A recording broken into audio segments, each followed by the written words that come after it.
This screencast shows you how to do mark entry and comments for a grade 6-7 split class. This would be appropriate for any intermediate classes.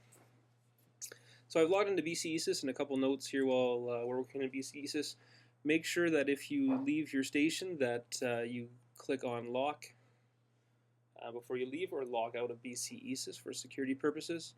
And as well, whenever you see a save icon, save frequently, just to mitigate any possible losses due to a power outage or loss of internet connectivity. So I'm going to click on the Mark Entry screen from the front page of the Teacher Assistant. And I'm going to pick to do my marks and comment entry by class. I've only got one class, so I'm going to hit select. And this is a grade 6-7 split. It's really important in this window that you start from left and work your way towards the right and top to bottom. And the first one up in here, the top left, is a reporting term. You need to check with your site admin or your clerical staff as to which reporting term you're working in. If you accidentally place your report card in the wrong period, then you'll have to manually move them from one period to the next, which will be very tedious. So double check this before you start to make sure you're in the right one. Now, I've been playing around with this class, so I just need to double check and see if I've entered anything. No, I haven't. Okay. So what I worked was from the left to the right. I picked grade 6, and then you noticed here I clicked on the reading learning outcome. And anything with an asterisk beside it, I can enter a mark and comment for. I can't actually enter a mark and comment for English language arts. You need to put it in for the learning outcomes with the asterisk beside it. Okay, so I'm going to click on reading for grade 6, and I can enter my marks and comments. You can always check your performance and effort levels by clicking on the button there, and it tells you what you're allowed to enter, and this follows the ministerial order on grading.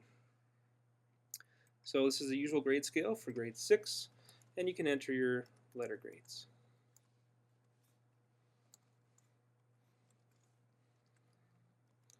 Now, if you make a mistake and enter something that's not allowed, it will warn you and say, just trying to find the warning screen. On the bottom left, it'll tell you that there is an invalid mark. So if I enter that, it beeps, and if you look on your bottom left-hand side of your screen, which mine's getting a little crazy, sorry about that,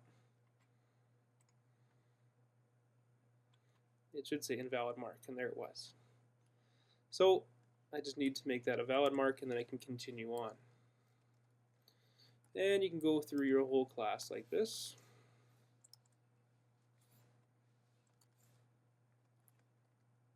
And I'm using the up and down arrows to move around.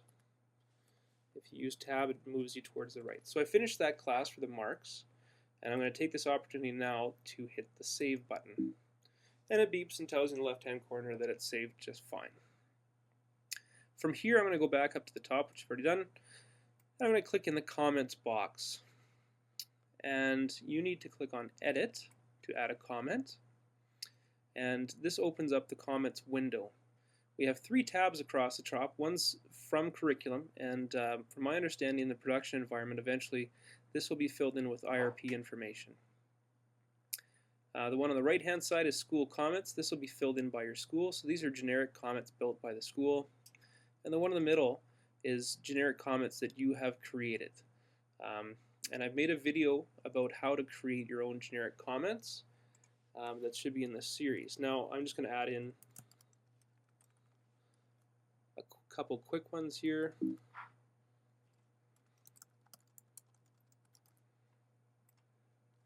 And I should be putting a code in for them.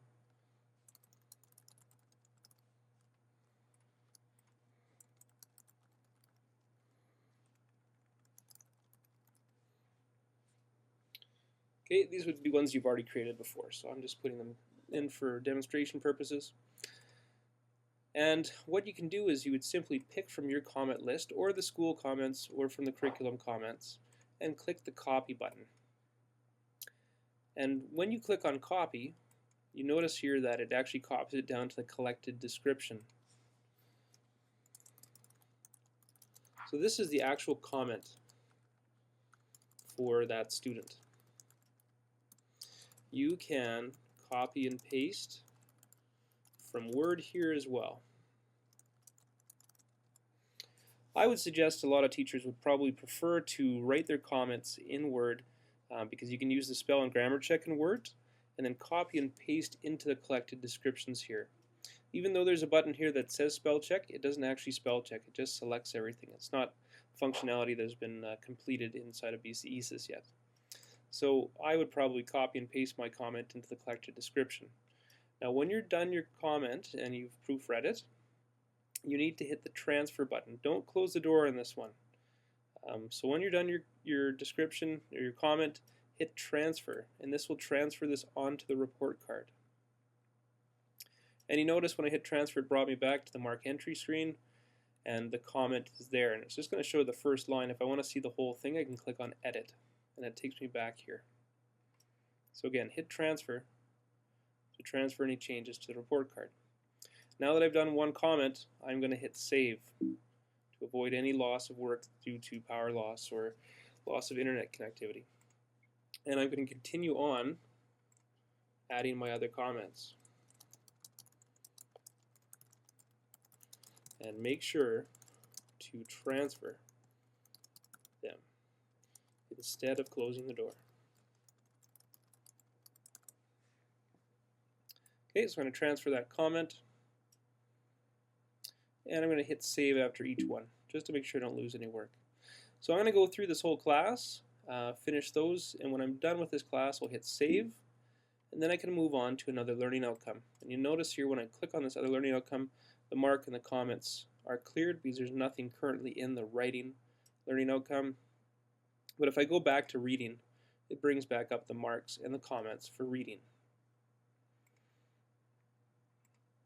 And lastly, if I go over to grade 7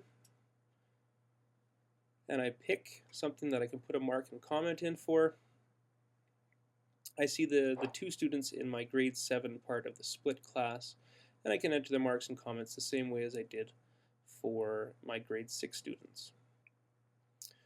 One more thing to note is there is 2 learning outcomes where you don't need to put a mark in for, and there's quite a few in here right now just because this is the test environment. I'm just going to scroll down and find them here. It is social responsibility and daily physical activity. While you can put a mark in, it's not needed. You just need to have a comment. So social responsibility comment, daily physical activity comment. Daily physical activity comment, I believe, is meeting expectations, or actually it's meeting requirements or not meeting requirements are the 2 comments that need to show up, whichever one is appropriate for the student. So when you're done, save frequently, and when you're completely finished, check off the mark entry complete for class, just like you do for attendance. Save it again, close the door. This screencast shows you how to do mark entry and comments for a intermediate grade 6-7 split class would be appropriate for all intermediate classes.